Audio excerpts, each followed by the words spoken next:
what's going on, y'all? T-Bob here. And Jake as well. And you're about to watch a little OTB LSU.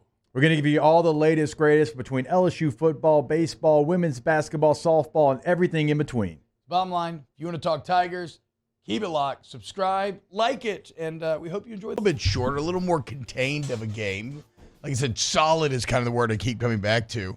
I don't know that I have a ton more notes here, Jake, in terms of what I saw on film.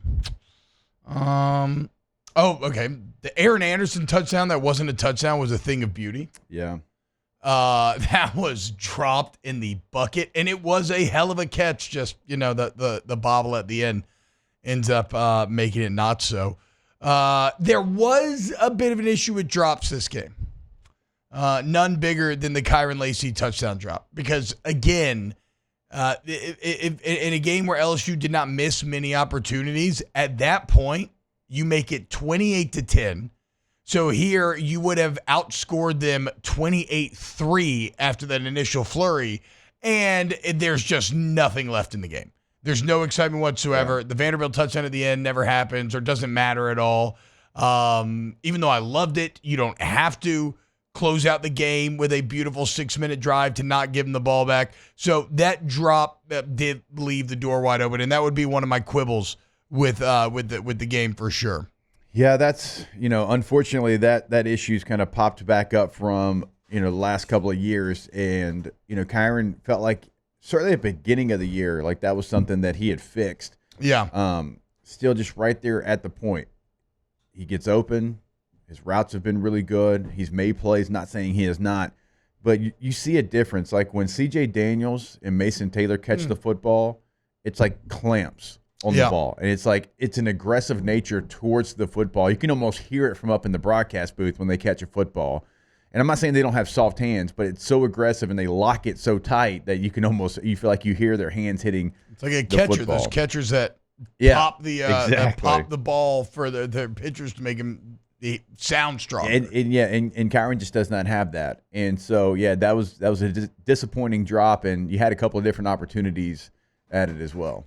Good call on C.J. Daniels, because I don't think I missed him, and that's an oversight. I haven't mentioned him yet because I had a few massive third down conversions.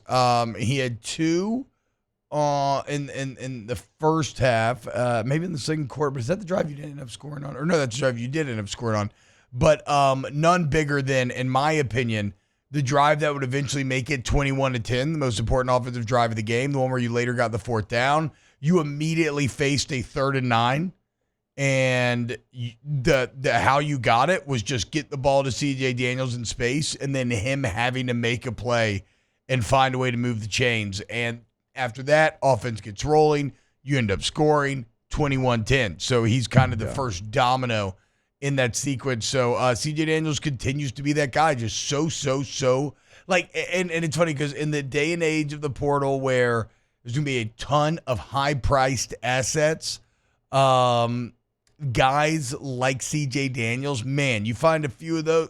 Easier said than done. Yeah. But like that, those are the guys. That's how you make up a very good championship level team overall. Yeah, I am right there with you. And I know sometimes people only stargaze and they don't take a look at a player like a C.J. Daniels, but that's somebody that was very successful on a really good team last year at Liberty. And man, him getting hurt this year and missing some of those key games is something that probably won't get pointed out, because maybe if you don't do a deep dive into the film, you don't know how he affects it, not only through the air, but on the ground. I mean, he is one of your best blockers out there, regardless of position, and you missed him for a couple of weeks. But still, right now, 39 catches on the year, a little bit over 450 yards, and he has been key.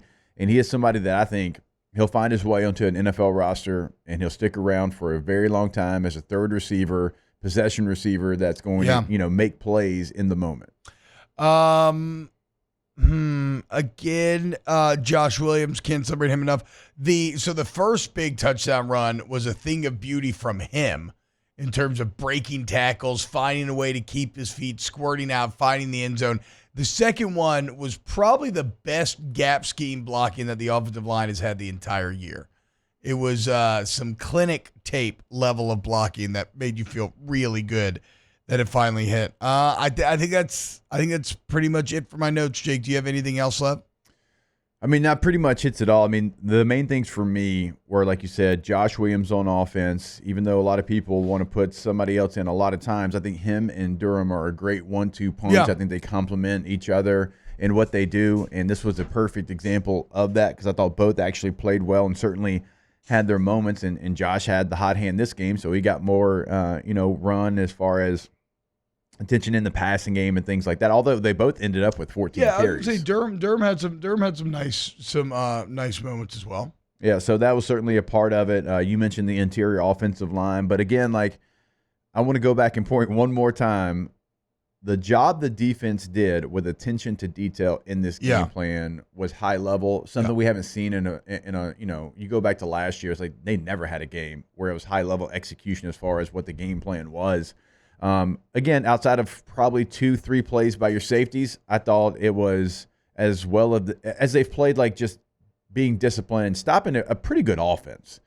A quarterback that had over 600 rushing yards coming in, a quarterback that can make plays, a quarterback and a tight end that had a great relationship and a great rapport, where they kind of just knew each other. That never materialized because you shut all of that down. So I thought it was a really nice game plan from everybody on the defense doing their individual job for a collective team effort. There it is, guys. Those are your OTB game notes. Okay, we've watched the film. We've told you everything that you need to know. We can talk about what it means going forward because it is a short week, so we're gonna have to dive into Oklahoma prep almost immediately. You two back there, Alondra and Taylor. Anything on the game that you want to add that we haven't touched on? For me, the big thing would be, so many times this year, Garrett Nussmeier, and sometimes it was warranted. Sometimes it wasn't, about people wanting him to step up in the pocket. I thought he was phenomenal on that on Saturday night. Yeah. He did a lot. Now, he did it a lot against Florida. The problem is your offensive line was dominated. He would step right into another sack. But I thought this was his best game in the pocket by far this week. Go watch the 4th and 5 play, guys. You see it very, very, very clearly. Wow, Jake, what incredible takes. I mean, those guys, they're just the best. I think so. And if you think so, again, hit the like button, subscribe, ring the bell so you get notifications when we post every single day here on OTB LSU.